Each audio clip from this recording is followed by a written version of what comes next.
Hello folks, and welcome back to True Crime Phenomenon. This is Josh coming back with another Jeremy Dewitte video. This is the full internal affairs interview with Captain Carpenter, and just as a reminder, YouTube, you've already approved these for monetization. Sorry you guys have to do this, but put it up on the screen. You can see right there it's clearly both monetized, so please don't demonetize my video. Thank you. Alright, let me know what you guys think in the comments below. Please like, share, comment, subscribe, and I'll catch you on the next one. Alright, the first thing I have to do is read this preamble. Yep. I'm Sergeant Justin Wall of the Orange County Sheriff's Office Professional Standards Section. Today's date is May 19th, 2021, and the current time is 9:05 a.m. This interview is being conducted at the private residence with the address on file. I'm interviewing. Can you state your name for me? Sandy Carpenter. And what is your rank and assignment? Captain of the Orange County Sheriff's Office Traffic Division. Captain Carpenter, are you aware that I'm recording this interview? Yes, I am. Has anyone threatened, coerced, or offered you any preferential treatment to give this statement? No. Are you under the influence of drugs or alcohol that may impair your testimony? No. Can you raise your right hand? Place you under oath. Do you swear or affirm the testimony you are to provide will be true and correct? Yes. Okay. All right. And as we kind of briefly discussed, I'm conducting an investigation into some allegations that were brought forward by Mr. Jeremy Dewitte, and you may have information about that, so that's the reason why I'm here to talk to you. What is your current rank and your general responsibilities at the Sheriff's Office? The captain over traffic, and I've got anything from dignitary details when the presidents are in town, or a dignitary to the daily school crossings or what have you that deputies have to respond to. Okay. And it's my understanding you're out on light duty, or I'm sorry, actually I have no duty status right now. So when did that start? About February the 12th or 15th, I believe. I had a heart issue and had to deal with that. And so since that date, you have not been back to work? I have not responded to emails. I've done nothing that could cause stress. Okay. So with that being the case, did you have any involvement in the arrest of Mr. Dewitte on March 23rd, 2021? No, sir. So Mr. Dewitte was arrested for carrying a concealed weapon. The charge stemmed from Mr. Dewitte carrying a pepper ball in his gun belt holster. In case you weren't familiar, I know that there's been some ongoing stuff. Are you aware of any discussions in the past about Mr. Dewitte carrying a pepper ball gun in a holster in his uniform, and whether or not that was illegal or legal? Do you remember any discussions about that? There's been several discussions over the past year or so about a pepper ball gun that looks like a handgun. Discussions about, because of we had a intel bulletin at one point that I think indicated Mr. Dewitte could be a suicide by cop individual, something along those lines. There was something about how he might go out or something. I don't recall what the whole thing was about. That's been a good year and a half or so ago. Were those discussions with Sergeant Vidler or Corporal Ramsey? Yes. Was there anything specific to, I understand about the bulletin, but was there anything specific about the legality of whether or not he could or could not carry a pepper ball gun? They argued that because he was a sexual offender or whatever, that he was not allowed to carry any type of weapon or firearm or what have you, and we discussed the fact that it was a pepper ball gun. At one point, our discussions reached the level that unless they saw him literally violating Florida state statute in regard to funeral escorts, that they would call patrol and let patrol take over the responsibilities of whether in fact Mr. Dewitte was in violation of Florida state statute for carrying a weapon or a firearm as a convicted felon. Okay, they would call patrol? Yes. Why was that? There came a point in the investigation where I realized that Mr. Dewitte might allege that they were targeting him individually because they were the cops that were always involved. Okay. Not taking away from their investigation, they were assigned to do an investigation on those illegal funeral escorts, and they are in fact illegal. There's a simple way the statute reads. Okay. So, being assigned that, it was always Vidler and Ramsey that were dealing with Mr. Dewitte. every patrol deputy out there has it within their power to enforce that statute or enforce that law. But what I found was that they were constantly calling Sergeant Vidler, as directed by one of the intel bulletins that had gone out, said that if you had doubt to contact Vidler. So he was constantly being bombarded with Jeremy Dewitte, Jeremy Dewitte, Jeremy Dewitte. Okay. So I didn't want there to be the appearance or the anything that looked improper for the agency as far as it always being the same two guys that had to deal with Jeremy Dewitte, and was trying to, through some of our other things that we put out, educate an agency on what you can do and what you can't do involving funeral escorts. Okay. So was that a direction from you? Yes. Okay. Are you aware of an email from General Counsel Austin Moore to Sergeant Vidler in May of 2019? I know this is going back, advising that there was nothing illegal about Metro State employees openly carrying pepperball guns. I don't recall, but that was probably because of part of the discussion that we were having. I don't recall that directly, but we did have discussions about, I believe that Austin did not feel like it was a violation of Florida state statute, but we did have the continuing saga of knowing in fact whether it is a pepperball gun or is it a firearm. Okay. And that just because he carries the pepperball gun today and we identified it and we know it's a pepperball gun, how do we know that tomorrow it's the same pepperball gun? So I can see the argument both ways, and that was one of the reasons that I told the sergeant and the corporal, let's teach patrol how this should be handled, A, and B, anytime y'all come in contact with Jeremy Dewitte from this point on, and I don't know what that date was, but my lieutenant was taking notes that day, who's since retired, and he says he still has those notes.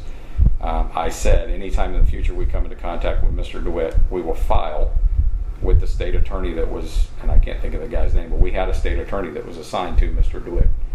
So in the future, we will contact that state attorney before we make an arrest, and we will file appropriate charges to be added to what was already a list of.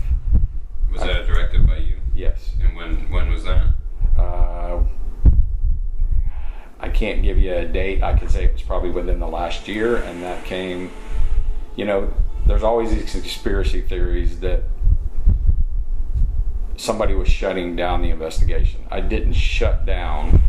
It's easy to use the term shutting down an investigation. We didn't shut down an investigation. What we did was ask them to get their paperwork together, get their case together, because that's what they were doing, was working a case on Mr. Dewitte, get the entire package put together by a certain date, and we're going to get that into the state attorney so they can do what they need to do.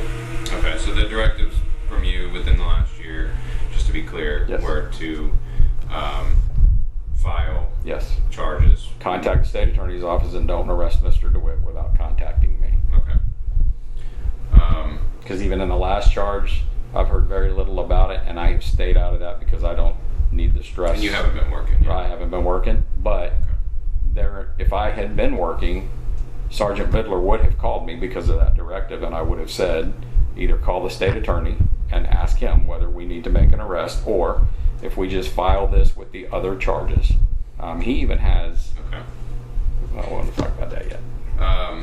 So, are you aware, either from reviewing body cam video or anything else, of Sergeant Vidler in particular interacting with Mr. Dewitte numerous times while Mr. Dewitte was wearing a pepperball gun on his uniform? Are you aware of that? I know I've seen videos, I've watched videos to make sure that Sergeant Vidler's tone was appropriate, because people complain that he yells at them or what have you, so I've reviewed a lot of videos. Anything specific to him Sergeant Vidler interacting with Mr. Dewitte No, and while wearing a pepperball gun in the past? No, and I purposely have not watched the latest videos. Okay. I'm just trying to understand if there's something that changed, because there is video numerous times of Sergeant Vidler and Mr. Dewitte interacting, and Right. Mr. Dewitte has a pepperball gun on his side in uniform. So I'm just trying to understand if there was anything that changed from those circumstances to this arrest. Not to my knowledge, but the direction was that it appears to be a pepper ball gun, and if we know for a fact it's a pepper ball gun, it's not a violation. Okay. But again, to the cop's defense, to the cop side of that, you don't know from one day to another, because that gun looks so similar to a handgun. And Mr. Dewitte himself said that he wants to look like law enforcement to gain respect. That's why he carries that particular Has he weapon. said that to you, or you He learned said that through the he said that in a video during the investigation. Okay, during the investigation. Yes. Okay. And so you mentioned a couple of times an ongoing investigation involving Sergeant Bidler, Corporal Ramsey, Right. into Mr. Dewitte. Did you assign this investigation to No. Sergeant Bidler? No. You mean back in the very beginning? Correct. I wouldn't say that I assigned it to him. The way that the investigation came about is when I first took over the motors unit. I literally had just taken over the traffic section, and I was at McGuire and 50, and I heard sirens, and yes, I did hear sirens. I know what I heard. I remember the day, and I thought our guys were running a motorcade or running a funeral escort that I hadn't been advised of. And I walked out to the edge of Highway 50 and McGuire Road to see what we were doing, because it was apparent to me it were motorcycles or some type of escort, the way they were doing a bump and run with their horns and with a siren. And I walked out the edge of the road, and I saw this group that I'd never seen before doing what we do in a presidential escort. And I wondered, who are they and what are they? And I saw Metro State Services. I saw a motorcycle pull into the intersection of McGuire and 50 and take over the intersection, just like we would during a presidential escort. And then that vehicle was relieved by a Chevy Tahoe that was black and white. They held the intersection while the funeral went through the light, made the turn, and went over to, I believe, Woodlawn Cemetery. I called Sergeant Bidler on the phone and I said, who's this group and why are they taking over intersections and doing what looks like a presidential escort, moving people off the road? Because they, in fact, moved people off the road. And I knew that they were in violation if they weren't truly a state agency. And I called Sergeant Bidler, and he gave me the lowdown on who Metro State was, and that they had been told to leave them alone, quote unquote. When was this? You remember about? This is a good 2 to 3 years ago. Okay. When I first took over the unit. I mean, it was probably within my first month there. So whatever month I took over the traffic section is when I made that phone call Okay. to Sergeant Bidler. So when I was told that we were told to leave it alone, I said, you cannot stand back and watch violation of Florida state statute and do nothing with it when it involves public safety. You took an oath to uphold those particular statutes. So I'm not telling you to go look for this group, but I'm saying in the future, that type of behavior, if y'all run across that, he needs to be dealt with when he's in violation of Florida state statute. So you gave a directive to Sergeant Bidler. Yes. If you run across and you see them. You run across them, look at this group, we need to deal with them because they are doing illegal activity. Okay, so then this subsequent ongoing investigation initiated. Yes. And so would it be fair to say that Sergeant Bidler was sort of the lead in that investigation? Yes, he was the expert, and he schooled me. Okay. Even as a captain, because you move from spot to spot. He schooled me on what Florida state statute said about funeral escorts, Okay. and confirmed for me that they were in violation of Florida state statute. Okay. So during that investigation, were you ever made aware of Sergeant Bidler contacting insurance companies, private insurance companies? He regarding Mr. reached Dewitte out to the state. He reached out to a state investigator who said that he was in violation because he didn't have insurance and because he did not have workers' comp. Okay. That snowballed into having to reach out to other insurance companies to prove whether in fact he had insurance as a commercial carrier or were his vehicles just insured. Okay, is that common practice in the motor unit to? It's not, well, one of the things that we did look at is the fact that the motors unit back then, we weren't actively working some of the things that we needed to be working, like the racer detail, the group that comes to town that does large-scale motorcycle events during the day where they take over. You probably remember the one that went through Edgewood where they pulled a woman out of her car. Okay. Those types of things were assigned us, and I was told we need to investigate those things more. The motor section doesn't do a lot of investigation. Okay. So you were told that those needed to be investigated? Yes. Who told you that? Major Anzueto. When I first came in, he asked me why we didn't do more investigations. Okay. And he suggested that you guys should do more investigations, or he suggested that we needed to up our game. We needed to do more than just go out and write traffic tickets and do school crossings. Okay. Which was, to Major Anzueto's defense, our stats were low. We didn't really, we weren't producing the numbers that we could have been producing because of a lot of different factors. Just like with the DUI squad, when you got Uber and Lyft, DUI numbers went way down. Didn't mean my guys weren't working. Mm-hmm. Simply meant people were getting rides home for free. Okay. So as a practice in the motor unit, it's not necessarily a common practice to contact insurance companies. Is that what I'm getting? But that it wouldn't be a common practice, except for the fact at some point you'd have to ask Keith which one came first, the chicken or the egg. But it would be once you talk to that insurance investigator who said, hey, he has to have commercial insurance, he has to have this rider, he has to have this policy, and it can't be for him individually. It has to be for a commercial company through a registered corporation. Okay. Were you ever aware of Sergeant Bidler contacting private businesses that are clients of Mr. Dewitte's companies? So Mr. Dewitte has funeral escort companies that he works with and tow truck companies. Were you ever aware of Sergeant Bidler contacting those companies in regards to, and with the intention of not disrupting his business? Not tow truck companies and not to disrupt the business, but he did in fact meet with, he met with two things. He met with one, funeral homes to find out if they were insured so that there was something to protect the citizen, because we had allegations and we had evidence from a Winter Park case that his agency, his business, was involved in some vehicle accidents. And we were trying to determine, Sergeant Bidler was trying to determine whether in fact they had umbrella policies that would cover Mr. DeWitte's behavior because they hired Mr. DeWitte. If you follow what I'm saying. Do you know what funeral home that was?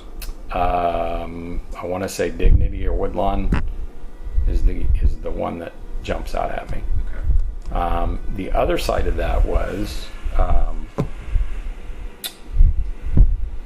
funeral homes and security companies. Sergeant Bidler was directed to reach out to Curtis Protective Services. Because I explained to Sergeant Bidler, I said, look, I've received 2 complaints on Curtis. So I don't want Jeremy DeWitte to feel like he's the only service in town that is looked at when they violate Florida state statute.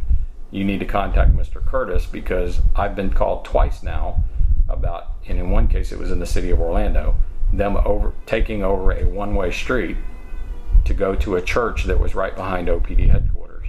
And that was unrelated to Mr. DeWitte's business. That was exactly another investigation. That is Curtis Protective Services, and we met with the man that's named, they call him Chief, that owns the company. Okay. So some of these things that I'm mentioning, and you kind of alluded to it, so I just want to go back to it. The fact that it could be perceived that because Sergeant Bidler and Corporal Ramsey were interacting with Mr. DeWitte, one could perceive that they were being targeted, or that this was somehow personal. Right. Do you know of any ill will from Sergeant Bidler or Corporal Ramsey towards None Metro State or Mr. Dewitte? None whatsoever. And if you look at some of the videos that I had to review, you almost hear you do hear a mentoring from Sergeant Vidler in the very beginning stages of this thing to explain to Jeremy how to handle a funeral escort by statute and what he can do and he can't do. And they had those conversations on 2 or 3 different videos, and I'm like, okay, we have to keep telling the same individual repeatedly how to do it lawfully. Then one of his employees provided us with a video where he basically said he knows what he's doing is illegal, but this is how they're going to do it to get around the law or get around the statute, which was kind of like the icing on the cake when you're trying to put a case together and you keep telling the same individual over and over and over again what the definition of Florida state statute is, and he keeps going outside Florida state statute. Okay. And just to be clear, you know about these things because did Sergeant Vidler keep you updated on a regular basis? He was directed at one point that if you deal with Jeremy Dewitte, you will make sure that I'm in the know and that I know what's going on, because it was becoming a little obvious to me that they were not going to the lieutenant with everything that they should have taken to the lieutenant. There were too many gaps. So at one point I said, when you say lieutenant, you mean? The motorist lieutenant. Yeah, I've been gone since February. I can't believe that. Cal Wacker. They weren't keeping Cal up to speed on everything that he needed to be up to speed on, and I said, from now on, you talk to Jeremy Dewitte about violation of Florida state statute, you call me. Okay. And so that kind of brings me to my next question. Did you give any orders? Well, I think we established that you did give orders regarding the dealing with Metro State and Mr. Dewitte. So did you ever give any orders to stop conducting a criminal investigation into Metro State? They were advised to wrap up an investigation and get it to the state attorney, get the charges filed, and let's get him arrested. When was that? I can't give you the date. It was a good year and a half ago. I mean, it was. And there's an email out there that says you directed us to close or stop or something the investigation that Jeremy Dewitte posted on his webpage, and that came from either Vidler or Ramsey, and that's not a factual. They were not ordered to stop an investigation. They were ordered to finish their investigation, get it to the state attorney, and let the state attorney file charges if he was going to. Okay. Because we weren't getting follow-up. Did you? Were you aware if that actually took place? Did they conclude their investigation? Yes, they concluded the investigation. Did you give any? Were there any standing orders after that regarding Metro State?